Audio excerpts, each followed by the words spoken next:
Hello everyone, welcome on master class. आज हम लोग ईवीएस का प्रीवियस ईयर क्वेश्चन का सेकंड पार्ट डिस्कस करेंगे और इसके जो साथ साथ जो ऑप्शन एलिमिनेशन के कॉन्सेप्ट है उसको भी हम लोग सीखेंगे। तो चलिए पहला क्वेश्चन देख लेते हैं। निम्नलिखित में से कौन सा एक भारत का संघ शासित प्रदेश नहीं है?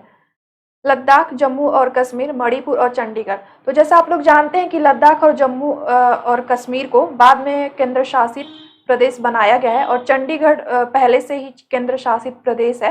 तो ये तीनों ऑप्शन तो है, लेकिन पूछा गया है कि कौन सा नहीं है। तो मणिपुर जो है हमारा एक राज्य है, वो केंद्र शासित प्रदेश नहीं है। तो इसका ऑप्शन नंबर तीसरा सही हो जाएगा। अगला क्वेश्चन देखते हैं। निम्नलिखित में से कौन से कच्चे तेल पेट्रोलियम के उत्पादक हैं? तो इसका जो आंसर हो जाएगा वो गुजरात और तमिलनाडु हो जाएगा। गुजरात और तमिलनाडु जो है कच्चे तेल के उत्पादन करते हैं। क्वेश्चन नंबर 63, हमारे देश का संविधान निम्नलिखित में से किसके नेतृत्व में बनाया गया था? मोहनदास करमचंद गांधी, दूसरा सरदार वल्लभ भाई पटेल, तीसरा डॉक्टर भीमराव बाबा साहेब अम्बेडकर, चौथा सर्वपल्ली डॉक्टर राधा कृष्णन। तो देखिए, मोहनदास करमचंद गांधी जी ने भारत की आज़ादी की लड़ाई में अपना योगदान दिया था, लेकिन संविधान में इनका ऐसा कोई नेतृत्व नहीं है, तो ये नहीं होगा। और सरदार वल्लभ भाई पटेल ने भारत की अखंडता के लिए कई सारे रियासतों को एक किया था, तो संविधान में इनका भी नाम नहीं है संविधान के निर्माण में। और तीसरा है डॉक्टर भीमराव बाबा साहेब अम्बेडकर। तो हाँ, बाबा साहेब अम्बेडकर जो थे ये प्रारूप समिति के अध्यक्ष थे और इनके नेतृत्व में है संविधान का निर्माण किया गया था। तो इसका जो आंसर हो जाएगा वो तीसरा हो जाएगा, डॉक्टर भीमराव बाबा साहेब अम्बेडकर। अगला क्वेश्चन है, पौधों के लिए किए जाने वाले नीचे दिए गए कार्यों पर विचार करिए। ए, पौधों को सहारा देना, बी, ह्यूमस प्रदान करना, सी, भोजन संचित या भंडारण करना, डी, पानी और खनिजों को अवशोषित करना। इसमें से पूछा है कि इनमें से जड़ों के कार्य क्या हैं? जड़ों के कार्य कौन कौन से हैं? तो पौधों को सहारा देना, ठीक है, भोजन को संचित करना या भंडारण करना, ये भी जड़ों का काम है, और पानी और खनिजों को अवशोषित करना। तो इसका जो आंसर हो जाएगा वो ए और सी और डी हो जाएगा। ठीक है, अगला क्वेश्चन देखते हैं। पोचमपल्ली भारत के दक्षिणी राज्य का एक कस्बा है जो सुंदरता से डिजाइन की गई चमकदार रंगों की पोचमपल्ली साड़ियों और विशेष प्रकार की बुनाई, जिसे भी पोचमपल्ली कहते हैं, के लिए प्रसिद्ध है। यह कस्बा अब किस राज्य का भाग है? तो देखिए, पोचमपल्ली एक मतलब एक डिजाइन है जो कि एक राज्य है भारत का, वहाँ पर एक फेमस है। तो इस डिजाइन की साड़ियाँ भी बनाई जाती हैं और ये एक बुनाई है। तो ये जो है कि तमिलनाडु में एक कस्बा है, वहाँ पर है। इसका आंसर हो जाएगा ऑप्शन नंबर 4। अगला क्वेश्चन है, निम्नलिखित में से खाद्य पदार्थों के उस समूह को चुनिए जिसके प्रत्येक सदस्य में लौह तत्व प्रचुर मात्रा में होता है। तो आयरन किस किस चीज़ों में होता है ये हमें देखना है, और कौन सा ऐसा ऑप्शन है कि तीनों चीज़ों में आयरन पाया जाता है। तो इसका जो आंसर हो जाएगा वो आंवला, पालक और गुड़ हो जाएगा। तो इसमें तो गुड़ आंवला है, लेकिन टमाटर है तो टमाटर में इतना नहीं पाया जाता है, बंद गोभी में भी उतना ज़्यादा नहीं पाया जाता है। तो यहाँ जो बेस्ट ऑप्शन है इसका आंवला, पालक और गुड़। गुड़ में भी आयरन पाया जाता है, पालक में भी, और विटामिन ए भी पाया जाता है, आंवला में विटामिन सी और आयरन भी पाया जाता है। ऑप्शन नंबर 2 इसका सही हो जाएगा। नेक्स्ट क्वेश्चन है, निम्नलिखित में से पक्षियों का वह समूह चुनिए जिसका प्रत्येक सदस्य हमारी तुलना में 4 गुनी अधिक दूरी की वस्तुओं को स्पष्ट देख सकने योग्य है। तो देखिए, चील, बाज और गिद्ध जो होते हैं इनकी नज़र बहुत तेज होती है। आप लोग घरों पे सुना भी होगा कि अरे इसकी नज़र तो गिद्ध की नज़र है, या चील या फिर बाज की नज़र है। तो उन लोगों की जो शक्ति है स्पष्ट देखने की, वो हम लोगों से 4 गुना ज़्यादा है। तो ये जो ऑप्शन है बाज, चील और गिद्ध, चौथा ऑप्शन इसका सही हो जाएगा। और ये एनसीईआरटी में गिवन भी है। तो जब आप लोग ईवीएस का एनसीईआरटी पढ़ेंगे तो उसमें ये सारी चीज़ें मेंशन है। अगला क्वेश्चन देखते हैं, नीचे दिए गए किस एक राज्य के ग्रामीण लोग अपने ढालू छत वाले लकड़ी के मकान मजबूत बांस के खंभों पर धरती से 3 से 3.5 मीटर की ऊंचाई पर बनाते हैं? तो देखिए, जो असम है वहाँ पर बहुत ज़्यादा बारिश होती है, तो वहाँ पे जो है लोग क्या करते हैं, उनकी छतें ढालू होती हैं और जो उन लोगों का घर होता है वो बांस के खंभों पे और ऐसे बनता है और जो धरती से 3 से 3.5 मीटर की ऊंचाई पर बनाया जाता है। तो इसका जो ऑप्शन है असम सही हो जाएगा। अगला क्वेश्चन है, भारत के मानचित्र में दिल्ली की स्थिति के सापेक्ष गांधीनगर गुजरात की राजधानी और पटना बिहार की राजधानी की दिशाएं क्रमशः हैं। तो देखिए इसको ऐसे क्वेश्चन हमारे एग्जाम में 1-2 क्वेश्चन पूछे जाते हैं जो मैप से रिलेटेड होते हैं और सापेक्ष जो दिशा होती है उससे संबंधित होते हैं। इसके लिए आप लोगों को मैप का अध्ययन करना पड़ेगा। इसका जो आंसर हो जाएगा, पूछा है कि दिल्ली के स्थिति के सापेक्ष गुजरात की राजधानी और पटना की राजधानी क्रमशः पूछा है। तो पहले हम लोग देख लेते हैं गांधीनगर। तो गांधीनगर जो है क्या होता है, पश्चिम में और थोड़ा नीचे की तरफ, दिल्ली से हम लोग नीचे की तरफ आएंगे फिर पश्चिम में जाएंगे, तब हम लोगों को गांधीनगर गुजरात की राजधानी पड़ेगा, तो वो दक्षिण पश्चिम हो जाएगा। और फिर जो पटना है बिहार की राजधानी, वो दिल्ली से हम लोग पूर्व दिशा में जाएंगे फिर थोड़ा नीचे आएंगे तब पड़ेगा। इसका जो आंसर हो जाएगा दक्षिण पश्चिम और दक्षिण पूर्व। सेकेंड ऑप्शन इसका सही हो जाएगा। अगला क्वेश्चन है, निम्नलिखित में से किसने मटर के पौधों के साथ प्रयोग किए और यह पाया कि मटर के पौधों में कुछ ऐसे लक्षण होते हैं जो जोड़ियों में पाए जाते हैं, जैसे चिकने या खुरदुरे, लंबे या बौने, पीले या हरे आदि। तो मटर का जो एक्सपेरिमेंट मटर पर जिन्होंने किया था बहुत फेमस है, वो आप लोग नाम भी सुने होंगे। तो इसका जो आंसर हो जाएगा, यहाँ पर ग्रेगर है और यहाँ पर ग्रेगोर है। इंग्लिश और हिंदी में थोड़ा सा अंतर पाया जाता है जब ट्रांसलेशन किया जाता है, तो ट्रांसलेशन में थोड़ा प्रॉब्लम है। तो इसका जो आंसर हो जाएगा दूसरा, ग्रेगोर जॉहन मेंडल। अगला क्वेश्चन है, निम्नलिखित में से कौन सा एनसीएफ 2005 के अनुसार ईवीएस पाठ्यक्रम में सुझाए गए 6 विषयों में से एक है। तो देखिए एक टॉपिक है जो ईवीएस का है, एक टॉपिक जिसमें 6 थीम है और उसके कुछ सब थीम है। तो उसमें जो है शेल्टर है, वाटर है, फूड है, things we make and do है और ट्रेवल भी है और फ्रेंड्स भी है। तो इन सारे ऑप्शन में देखिए 6 थीम है, उनमें से ये है लास्ट वाला जो 6वां थीम है, वो ये है चीज़ें जो हम बनाते हैं और करते हैं। ये इसका सही हो जाएगा। अगला क्वेश्चन है, उपाख्यान अभिलेखों में क्या नहीं दर्ज करना चाहिए। देखिए जब भी हम कोई एनेक्डोटल रिकॉर्ड्स जब बनाते हैं तो उसमें क्या क्या दर्ज होता है और क्या क्या नहीं दर्ज होता है। तो मजबूतियों और कमजोरियों की पहचान करना ये दर्ज होता है और बच्चे की रुचियों और संबंधों आदि की पहचान करना ये भी दर्ज होता है। लेकिन जो पहला ऑप्शन है ए, मुख्य रूप से समस्याग्रस्त स्थितियों की पहचान करना, तो ये नहीं दर्ज किया जाता है। समस्याग्रस्त स्थिति का पहचान करने के लिए ये दर्ज नहीं किया जाता है। और जो बी है, निर्णय वाले कथनों को लिखना, तो ये भी नहीं दर्ज किया जाता है। तो जो ए है और जो बी है ये दर्ज नहीं किया जाता है। तो किस ऑप्शन में ए और बी है, ये यहाँ पर है, पहला ही ऑप्शन है इसका। तो ये सही हो जाएगा। पूछा है क्या नहीं दर्ज करना चाहिए, तो ये दोनों ऑप्शन जो है नहीं दर्ज करना चाहिए, बाकी ये दोनों दर्ज करना चाहिए। तो इसका ए और बी नहीं दर्ज करना चाहिए, तो ये आंसर इसका हो जाएगा। अगला क्वेश्चन है, आप एक एकीकृत ईवीएस कक्षा के लिए कैसे योजना बनाएंगे। पहला, एक पाठ में 2 या अधिक विषय क्षेत्रों को मिलाएंगे। दूसरा, अलग योजनाओं में सभी विषयों को अलग करेंगे। तीसरा, विज्ञान और सामाजिक विज्ञान के लिए अलग अध्यापकों का प्रबंध करेंगे।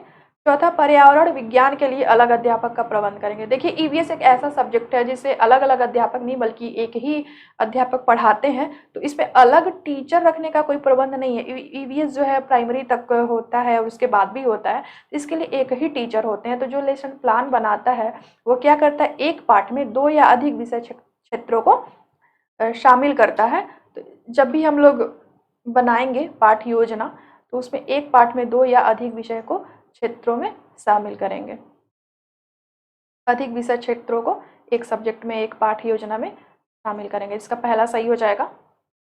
अगला क्वेश्चन है, पुनीत ने अपनी कक्षा के शिक्षार्थियों को मानव शरीर की एक रूपरेखा दी और उन्हें भोजन विषय पढ़ाने से पहले पाचन तंत्र को बनाने को कहा। पुनीत चाहता था, तो पुनीत एक टीचर है जो क्लास 5 के स्टूडेंट्स को शरीर की रूपरेखा दी और उन्हें भोजन विषय पढ़ाने से पहले पाचन तंत्र बनाने को कहा, तो वो क्या जानना चाहते हैं? तो देखिए, प्राइमरी लेवल तक के स्टूडेंट्स को जब कुछ दिया जाता है काम करने को, तो असेसमेंट के लिए दिया जाता है कि बच्चे कितना उस विषय में जानते हैं, उनका प्रीवियस नॉलेज जो है चेक करने के लिए दिया जाता है। इसमें पुनीत जो टीचर हैं वो भी यही कर रहे हैं, परीक्षण करना कि शिक्षार्थी नामांकित आरेख बना सकता है। देखिए, अगर कोई ऐसा डायग्राम है जो नामांकित या ऐसा है, तो वो डायग्राम या ड्राइंग चेक करने के लिए कोई भी सब्जेक्ट या ड्राइंग का सब्जेक्ट में हम लोग दे सकते हैं। दूसरा है पाचन से संबंधित शिक्षार्थियों के विचारों को प्राप्त करना। तीसरा, अच्छे ड्राइंग कौशलों वाले शिक्षार्थियों की पहचान करना। देखिए, अगर ऐसा नहीं है कि पहचान करना है कि कौन सा शिक्षार्थी अच्छा है या बुरा है, और ड्राइंग कौशल का अगर शिक्षार्थियों का पहचान करना है, तो फिर ड्राइंग की जो अलग से क्लास होती है उसमें ये नॉलेज उनका चेक किया जा सकता है, बच्चों का स्किल कि उन्हें अच्छी ड्राइंग आती है या नहीं आती है। तो तीसरा नहीं होगा। चौथा, पाचन क्रिया की प्रक्रिया पर शिक्षार्थियों का मूल्यांकन करना।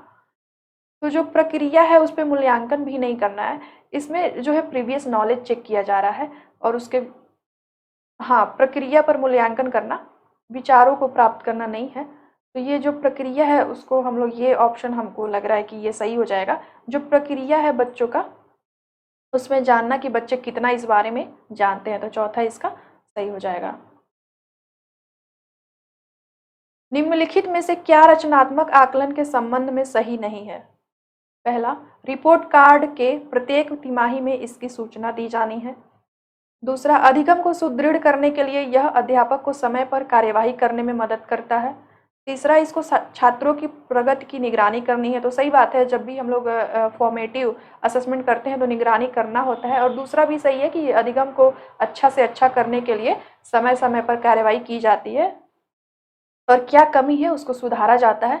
चौथा है, बच्चे के सीखने की कोई भी जानकारी रचनात्मक आकलन में मदद कर सकती है। हाँ, तो जब फॉर्मेटिव असेसमेंट होता है तो वो लास्ट में नहीं होता है, बल्कि वो पूरे साल के दौरान होता रहता है। तो इसमें बच्चों की क्या कमी है और क्या बच्चे जानते हैं, किस लेवल तक जानते हैं और क्या क्या कमियां हैं, उसमें कैसे सुधार किया जा सकता है, तो ये होता है हमारा रचनात्मक आकलन में। और योगात्मक आकलन में ये होता है कि बच्चों का जो पेन पेपर टेस्ट होता है, जो साल के अंत में या साल में 2 बार होता है, तो वो होता है योगात्मक आकलन। उसे हम लोग समेटिव असेसमेंट कहते हैं। वो उसमें नंबर देने के लिए दिया जाता है, कौन पास है, कौन फेल है, कौन फर्स्ट डिवीजन है, कौन सेकंड डिवीजन है, कौन थर्ड है। तो उसके लिए योगात्मक आकलन होता है। लेकिन रचनात्मक आकलन जो क्लास में डेली हमारा असेसमेंट होता है, हर स्कूल में, हर कॉलेज में, और कैसे बच्चे एक्टिव है, कितना नॉलेज है किसी सब्जेक्ट में, उसको चेक करने के लिए किस लेवल तक उनकी जानकारी पहुंची है और उसमें क्या कमी है उसको सुधारने के लिए हमारा फॉर्मेटिव असेसमेंट होता है। और ये पहला जो है, रिपोर्ट कार्ड के प्रत्येक तिमाही में इसकी सूचना दी जानी है, नहीं, सूचना दी जानी है इसलिए हमारा रचनात्मक आकलन नहीं होता है, क्योंकि ये तो मतलब बहुत रिजिड हो गया ना कि हमें सूचना देना है इसलिए हम बच्चों का आकलन कर रहे हैं और रिपोर्ट कार्ड बनाना है इसलिए, तो ये गलत हो जाएगा। रचनात्मक आकलन के संबंध में ये जो पहला ऑप्शन है वो सही नहीं है, तो इसका ये सही हो जाएगा, पहला ऑप्शन। अगला क्वेश्चन है, स्मिता अपने शिक्षार्थियों को कार्य से संबंधित लैंगिक विषमता और रूढ़िवादी छवियों के प्रति संवेदनशील करना चाहती है। स्मिता को निम्नलिखित में से अपनी कक्षा में क्या करना चाहिए? पहला, रूढ़िवादी मॉडलों को छात्रों को प्रस्तुत करें। नहीं, देखिए, जब हम ऐसा रूढ़िवादिता को कम करना है तो हमें ऐसा कोई मॉडल प्रस्तुत नहीं करेंगे जिससे स्टीरियोटाइप जो थिंकिंग है उसको बढ़ावा मिले, तो पहला गलत हो जाएगा। दूसरा, विभिन्न प्रकार के कार्यों के फ्लैश कार्ड दिखाएं। नहीं, जब हम लोग किसी कार्य का फ्लैश कार्ड दिखाएंगे तो उसमें कौन क्या करता है, कौन क्या नहीं करता है, तो ये भी हमारा जो थिंकिंग है, स्टीरियोटाइप, रूढ़िवादिता, उसे ही दर्शाएगा। तीसरा, केवल लड़कों से प्रतिदिन कक्षा को साफ करने को कहे। नहीं, तो सिर्फ लड़के, जहाँ पे केवल आ जाएगा, वैसे भी हम लोग ऑप्शन को, जब केवल आ जाता है तो ऑप्शन को एलिमिनेट कर सकते हैं। जहाँ पे जिस भी ऑप्शन में, जिस भी पार्ट में केवल आ जाता है वो ऑप्शन हमारा रॉन्ग हो जाता है। ये ऐसे भी हम लोग इस ऑप्शन को ऐसे एलिमिनेट कर सकते हैं, केवल आ गया इस वजह से। और सिर्फ लड़के कक्षा को साफ करेंगे तो ये भी स्टीरियोटाइप है। कोई भी जेंडर हो वो क्लास को साफ कर सकता है, या फिर कोई भी जेंडर हो वो कोई भी काम कर सकता है। चौथा, एक छात्र की माँ को कक्षा में आमंत्रित करें जो ऑटो चालक है। हाँ, ये सही है कि जो ऑटो चालक हम लोग ज़्यादातर देखते हैं कि जेंट्स ही होते हैं, पुरुष ही होते हैं। तो अगर हम किसी की माँ को लाएंगे क्लास में तो हम लोग उसे ये सिखाएंगे बच्चों को कि ज़रूरी नहीं है कि कोई पुरुष ही कोई मेल ही हमेशा ऑटो चलाए या बस चलाए या ट्रक चलाए या जहाज चलाए, बल्कि महिलाएं भी ये कार्य कर सकती हैं। ये चौथा सही हो जाएगा। रूढ़िवादिता को अगर कम करना है तो ये अच्छा ऑप्शन है। इससे हम लोग रूढ़िवादिता को कम कर सकते हैं और बच्चों को इंस्पायर भी कर सकते हैं। कोई भी काम कोई भी जेंडर कर सकता है। अगला क्वेश्चन है, कक्षा 5 के समयन आमतौर पर अपना दिया हुआ कक्षा कार्य नहीं करते हैं, मुद्दे को हल करने का सबसे अच्छा उपाय हो सकता है। पहला, उसकी कठिनाई का पता लगाने और उसके अनुसार कक्षा कार्य को समायोजित करने के लिए उससे बात करें। तो ये पहला ऑप्शन तो ठीक लग रहा है, लेकिन अगला देख लेते हैं। किसी दूसरे बच्चे को उसकी कक्षा के कार्य को पूरा करने में मदद करें। किसी दूसरे बच्चे को उसकी कक्षा के कार्य को पूरा करने में मदद करें। नहीं, कोई दूसरा बच्चा कार्य को करने में मदद करेगा तो उससे प्रॉब्लम सॉल्व नहीं हो जाएगा। मदद करना ठीक बात है, लेकिन ज़रूरी ये जानना है कि क्या प्रॉब्लम है कि बच्चा जो है अपना होमवर्क कर नहीं पा रहा है सही से। दूसरा ऑप्शन नहीं होगा। थर्ड ऑप्शन है, माता पिता से बात करें और उन्हें सलाह दें। सलाह देने से नहीं होता है कि मतलब हमने किसी को सजेस्ट कर दिया कि ये करिए वो करिए, नहीं। हमें एज ए टीचर हमें खुद पता लगाना है कि किसी स्टूडेंट में प्रॉब्लम क्या है, वो कोई पढ़ाई लिखाई या कोई भी प्रॉब्लम है तो क्यों है उसका पता लगाएं। तो तीसरा भी नहीं होगा। चौथा, उसे वैकल्पिक और आसान गृह कार्य दें। ये भी हमारा मतलब ऐसा नहीं है कि किसी को हम एक ही क्लास में सबका जो होमवर्क मिलता है तो वो उस लेवल तक का, हर क्लास का एक लेवल होता है तो उस हिसाब से ही होमवर्क मिलता है। तो आसान गृह कार्य देंगे तो बच्चा सबके साथ आगे नहीं बढ़ पाएगा। तो हमें सारे बच्चों को और उस बच्चे को भी साथ साथ लाना है। तो ये चौथा भी नहीं सही हो पाएगा। पहला जो है उसकी कठिनाई का पता लगाने और उसके अनुसार कक्षा कार्य को समायोजित करने के लिए उससे बात करें। तो सही बात है, पहला ऑप्शन सही हो जाएगा कि बच्चे की प्रॉब्लम क्या है और वो क्यों अपना जो है टाइम से अपना काम कर नहीं पा रहा है, कक्षा का कार्य नहीं कर पा रहा है, क्या प्रॉब्लम है। तो ये पहला सही हो जाएगा कि हम लोग उसकी प्रॉब्लम का पता लगाएंगे, उसके हिसाब से सोल्यूशन ढूंढेंगे। अगला क्वेश्चन है, मुस्कान ने परिवहन में डीजल वाहनों का उपयोग निषिद्ध होना चाहिए। ये एक विषय है, परिवहन में डीजल वाहनों का उपयोग निषिद्ध होना चाहिए विषय पर एक वाद विवाद का आयोजन किया। मुस्कान के द्वारा इस विषय पर कक्षा में वाद विवाद के आयोजन का क्या उद्देश्य है।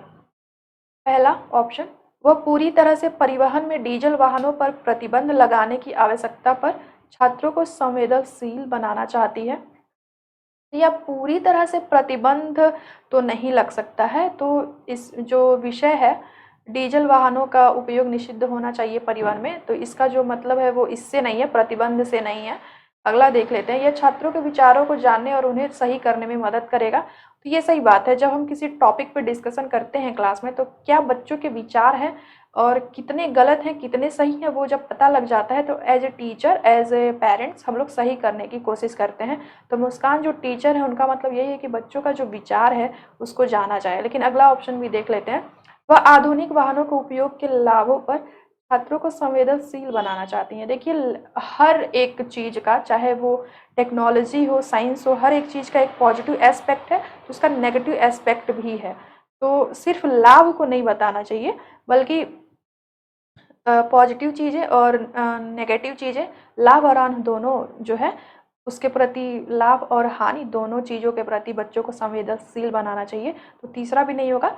चौथा, यह इस मुद्दे पर छात्रों को कई दृष्टिकोणों की सराहना करने में मदद करता है। तो देखिए अप्रिसिएट करना वो ठीक है, लेकिन जो सही इसका ऑप्शन है वो ये हो जाएगा कि यह छात्रों के विचारों को जानने और उन्हें सही करने में मदद करेगा।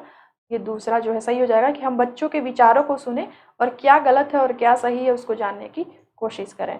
तो 78 का जो है दूसरा सही हो जाएगा। अगला क्वेश्चन है, ईवीएस में मानचित्रण कौशल, मतलब मानचित्रण जो कौशल है वो क्यों इम्पॉर्टेंट है और उससे क्या बच्चे सीखते हैं। तो ये तीनों ऑप्शन नहीं होगा। इसका जो चौथा है, स्थानों की सापेक्ष स्थिति को समझ को विकसित करना। सापेक्ष जो स्थिति की समझ है मतलब कि कौन सी जगह कौन सी चीज़ें कहाँ पर हैं और उस पर हम अनुमान लगा सके कि अगर ये इंडिया है तो इंडिया में जो राज्य हैं जैसे असम है तो वो पूर्व दिशा में है और गुजरात राजस्थान है तो वो पश्चिम दिशा में है, जम्मू कश्मीर उत्तर में है और केरल तमिलनाडु ये सब साउथ में है भारत के। तो इस चीज़ों को सापेक्ष स्थिति की समझ को विकसित करता है ये जो हमारा मानचित्रण कौशल है। इसका जो है चौथा सही हो जाएगा। अगला क्वेश्चन है, ईवीएस की एकीकृत प्रकृति सहायक है। पहला, पाठ्यचर्या के भार को कम करने के लिए। नहीं, जहां भी भार को कम करने की बात आती है तो वो ऑप्शन ऐसे ही गलत हो जाएगा। ये भी जो है ये भी गलत हो जाएगा, दूसरा भी। तीसरा देखते हैं, शिक्षार्थी केंद्रित उपागम का पालन करने और संकल्पनाओं की अधिक संख्या का परिचय देने में और दी गई सूचनाओं और विवरणों से सीखने में। तो सीखना तो ये ठीक है, लेकिन ये ऑप्शन नहीं होगा। पहला है कि ईवीएस का जो एकीकृत पाठ्यक्रम है वो क्यों सहायक है और क्यों एकीकृत इसको रखा गया है, तो वो है चाइल्ड सेंटर्ड अप्रोच के लिए इसमें रखा गया है। शिक्षार्थी को सिखाना है तो वो चाइल्ड सेंटर्ड और बच्चों का जो कॉन्सेप्ट है तो उसको इंट्रोड्यूस करने के लिए अधिक से अधिक संख्या में एकीकृत पाठ्यक्रम इसका बनाया गया है। तो तीसरा इसका सही हो जाएगा आंसर। अगला क्वेश्चन देखते हैं, निम्नलिखित में से क्या ईवीएस में आकलन का एक व्यापक संकेतक नहीं है? पहला, सहयोग। दूसरा, न्याय के प्रति सरोकार। तीसरा, समानता के प्रति सरोकार। चौथा, अवधारणा मानचित्रण। तो देखिए, जो कौन सा जो है जब किसी चीज का हमें आकलन करना है एक ब्रॉड वे में, तो वो उसका क्या जो है ईवीएस में कौन सा जो है सही नहीं है। तो देखिए, ईवीएस का आकलन करना सहयोग के लिए भी सही है, सहयोग का आकलन हो जाता है ईवीएस में बच्चों को जब ग्रुप में कोई चीज़ दी जाती है। न्याय के प्रति सरोकार, ये भी ठीक है। तीसरा, समानता के प्रति सरोकार।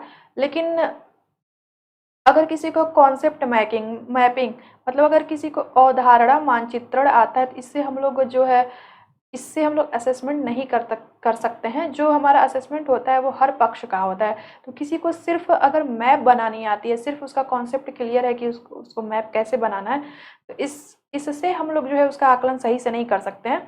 तो चौथा जो है इसका सही हो जाएगा। पूछा है कौन सा संकेतक नहीं है, व्यापक संकेतक कौन सा नहीं है, तो ये व्यापक नहीं है, बाकी ये तीनों व्यापक है। तो ये तीनों सही है, लेकिन पूछा नहीं है। यहाँ पर हमें इस वर्ड को बहुत ध्यान में रखना होगा, क्योंकि आजकल जो भी क्वेश्चन आ रहा है उसमें क्या सही है ये नहीं पूछा, क्या सही नहीं है और क्या नहीं होगा ये पूछ रहा है। तो हमें इस चीज़ को बहुत ज़्यादा ध्यान में रखना होगा, क्योंकि 4-5 नंबर हमारे ऐसे क्वेश्चन गलत हो जाते हैं हड़बड़ी में जब हम लोग एग्जाम देते हैं। तो इसका नहीं पूछा है, तो ये चौथा सही हो जाएगा। अगला क्वेश्चन है, कुछ हजार साल पहले भारत में तालाबों के निर्माण के अलबरूनी के अवलोकन के आधार पर कक्षा 5 के ईवीएस के पाठ्य पुस्तक में एक अनुच्छेद है। इस अनुच्छेद को शामिल करने का क्या उद्देश्य होगा? ऑप्शन ए है, यह इतिहास के स्रोतों की पहचान करने में शिक्षार्थियों की मदद करता है। बी, यह शिक्षार्थियों को उनके अवलोकनों की रिकॉर्डिंग में सुधार करने में मदद करता है। सी, यह शिक्षार्थियों को कुछ 1000 साल पहले भारत में मौजूद तकनीकी की सराहना करने में मदद करता है। डी, यह शिक्षार्थियों को इतिहास में साक्ष्य की भूमिका की सराहना करने में मदद करता है। देखिए, इतिहास के स्रोतों का पहचान करना हिस्ट्री में बहुत हेल्पफुल होता है। अगर कोई चीज़ हम लोग बताते हैं इतिहास से रिलेटेड, अलबरूनी ने जो भी लिखा था तो वो हमारे मेंशन है ईवीएस में, उन्होंने जो देखा था। तो यह जो है पहला सही हो जाएगा, इसके लिए वो मदद करता है। लेकिन ये जो रिकॉर्डिंग में सुधार, देखिए हिस्ट्री की चीज़ें हैं तो हम लोग उसमें सुधार नहीं कर सकते हैं कोई भी चीज़, लेकिन हाँ सीख सकते हैं। तो ये जो है हमारा गलत हो जाएगा। तो तीसरा सही हो जाएगा और डी भी सही हो जाएगा। तो ए, सी और डी जो है हमारा सही हो जाएगा। ऑप्शन नंबर 2 ए, सी और डी हमारा सही हो जाएगा। अगला क्वेश्चन है, अपनी कक्षा में 50 से अधिक छात्रों के साथ वाणी उन्हें एक ऐसी गतिविधि में जोड़ना चाहती है जिसमें सीखने को बढ़ाने के लिए अधिकतम संख्या में इंद्रियां शामिल हो। निम्न में से कौन सा क्रियाकलाप उपरोक्त कार्य के लिए ठीक होगा? पहला, कौशलों के प्रदर्शन के लिए समुदाय से संदर्भ व्यक्तियों को आमंत्रित करना। तो सिर्फ कुछ लोगों को संदर्भ व्यक्तियों को आमंत्रित करेंगे तो इससे नहीं होगा। दूसरा है कि समूह चर्चा को प्रोत्साहित करना।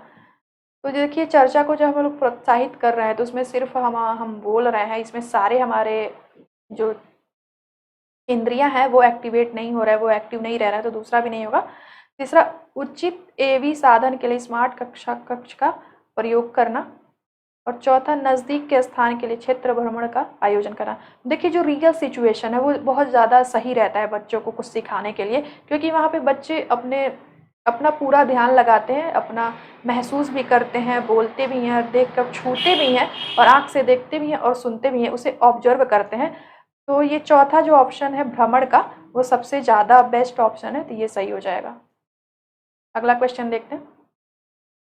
इकरा अपने शिक्षार्थियों को ईवीएस में समाचार पत्रों और पत्रिकाओं को पढ़ने के लिए क्यों प्रोत्साहित करती है? पहला, यह मनोरंजक संसाधन उपलब्ध है। देखिए, मनोरंजन के लिए पत्र पत्रिकाओं को पढ़ने के लिए, समाचार पत्रों को पढ़ने के लिए जो है कोई टीचर नहीं कहेगा, मनोरंजन के लिए नहीं है, तो ये पहला गलत हो जाएगा। दूसरा, ये शिक्षार्थियों को उनके अपने संसार से जुड़ने में सहायता करते हैं। तीसरा, ये शिक्षार्थियों को स्वतंत्र बनाने में सहायता करते हैं। चौथा, ये शिक्षार्थियों को प्रतिस्पर्धी बनाते हैं। तो प्रतिस्पर्धी बनाने के लिए हम लोग कोई काम नहीं कराते हैं स्टूडेंट से, और स्वतंत्र तो ठीक है, बच्चे ऐसे भी स्वतंत्र रह सकते हैं, लेकिन जब भी कोई पत्र पत्रिका और समाचार पत्र हम लोग पढ़ने के लिए कहते हैं स्टूडेंट्स को, चाहे वो छोटा हो या बड़ा हो, इसका मतलब है कि संसार से जुड़ने में ये सहायता करता है। यानी हम अपने रियल लाइफ में और क्या क्या हो रहा है दुनिया में, हमारे आसपास दुनिया में, विश्व में, और हमारे देश में, और हमारे अगल बगल के राज्यों में और अपने राज्यों में, तो ये हमें सारी घटनाएं पता चलती रहती हैं जब हम न्यूज़ देखते हैं या पढ़ते हैं, और जो भी पत्रिकाएं हम लोग समाचार पत्र पढ़ते हैं। तो ये जो दूसरा ऑप्शन है वो सही हो जाएगा। इसीलिए वो प्रोत्साहित कर रही हैं कि बच्चे संसार से जुड़े रहें और जो भी नॉलेज है, जो भी उनके ज्ञान में अधिकता पाई जाए। तो दूसरा इसका सही हो जाएगा। अगला क्वेश्चन है, पर्यावरण अध्ययन में प्रश्न करने की एक युक्ति के रूप में उपयोग किया जाता है। तो प्रश्न जब हम क्लास में देखते होंगे आप लोग कि टीचर प्रश्न करते हैं, तो क्यों करते हैं और ये युक्ति क्यों प्रयोग किया जाता, उपयोग क्यों किया जाता है? इसका पहला, अनुशासन को बनाए रखने के लिए। नहीं, अनुशासन बनाने के लिए अनुशासन बनाने के लिए कई सारे और मेथड हो सकते हैं, तो पहला नहीं सही है। दूसरा, ध्यान खींचने के लिए। ध्यान खींचना भी ठीक है, लेकिन प्रश्न पूछेंगे हमेशा ध्यान खींचने के लिए, ऐसा नहीं होता है।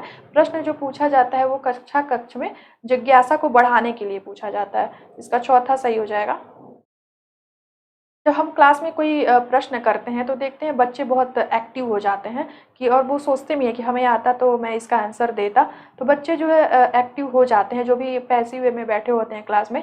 तो प्रश्न पूछने पर जो बच्चे ध्यान नहीं देते हैं वो भी एक्टिव हो जाते हैं।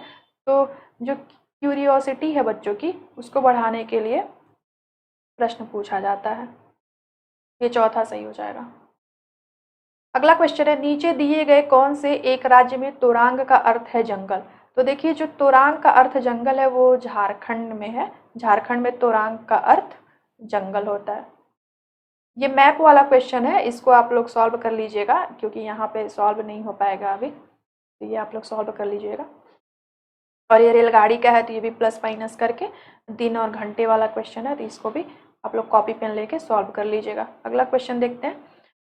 नीचे दिया गया कौन सा कथन मधुमक्खियों और छत्तों के बीच में सही नहीं है? देखिए, यहाँ पर नहीं पूछा गया है, कौन सा सही नहीं है। पहला, प्रत्येक छत्ते में एक रानी मक्खी होती है जो अंडे देती है, ये सही है। दूसरा, नर मक्खियाँ छत्तों के लिए अत्यंत महत्वपूर्ण होती हैं, ये भी सही है कि नर मक्खियाँ भी महत्वपूर्ण होती हैं। छत्ते में बहुत सारी काम करने वाली मक्खियाँ होती हैं, ये भी ठीक है। चौथा, छत्ते में केवल कुछ नर मक्खियाँ होती हैं। नहीं, देखिए, जहाँ पे केवल आ गया वैसे भी एलिमिनेट हो जाएगा, लेकिन केवल कुछ नहीं होती हैं। जितनी मेल्स मक्खियाँ होती हैं और जितनी फीमेल्स होती हैं वो सब रहते हैं, सबके अपने अपने मेल और फीमेल रहते हैं। तो केवल कुछ नहीं होते हैं, बराबर से सब कुछ रहता है छत्ते में। तो ये चौथा जो है गलत हो जाएगा, तो ये जो है सही नहीं है, चौथा ये गलत हो जाएगा, बाकी तीनों सही है। अगला क्वेश्चन है, आज हम मिर्ची के बिना भोजन की कल्पना भी नहीं कर सकते हैं, इसे व्यापारी हमारे देश में लाए थे। तो कौन से व्यापारी हमारे देश में लाए थे? तो देखिए, इसमें जो है ये देश पूछा है, लेकिन अगर ऐसे पूछे कि कौन से लोग हमारे देश में मिर्च को लाए थे, कि पुर्तगाली लाए थे, डेनिस लाए थे, या फिर डच लाए थे, या अंग्रेज लाए थे, तो ये आप लोग याद कर लीजिए कि इसे जो है मिर्ची को हमारे देश में पुर्तगाली लाए थे। लेकिन किस देश से आया था? तो ये दक्षिणी अमेरिका से आया था, इसका तीसरा सही हो जाएगा। लेकिन कौन से मतलब समुदाय के लोग, और ऐसे पूछे अगर ऑप्शन में, अगर डच, अंग्रेज, देखिए हमारे भारत में सबसे पहले पुर्तगाली ही आए थे और सबसे बाद में गोवा से वही गए। आज़ादी के कई साल बाद तक भी वो लोग थे और गोवा में सबसे बाद में गए। तो उन्हीं लोगों ने हमारे देश में मिर्चा लाया था, मिर्ची पुर्तगालियों ने। लेकिन किस देश से आया था? तो ये देश यहाँ पर है, तो यहाँ पे दक्षिणी अमेरिका हो जाएगा। लेकिन अगर ऐसे पूछे तो पुर्तगाली हो जाएगा। तो पुर्तगाली ऑप्शन में है नहीं, ये देशों के बारे में पूछा है, तो दक्षिणी अमेरिका हो जाएगा। ये ईवीएस का 30 क्वेश्चन हमारा हो गया है। अगले वीडियो में हम लोग सीडीपी और हिंदी पेडागॉजी भी करेंगे। और इसके पहले भी चैनल पर सारे वीडियोज़ हैं, सीडीपी के कई वीडियोज़ हैं, ईवीएस के हैं, हिंदी पेडागॉजी, इंग्लिश पेडागॉजी और मैथ्स पेडागॉजी के क्वेश्चन हैं।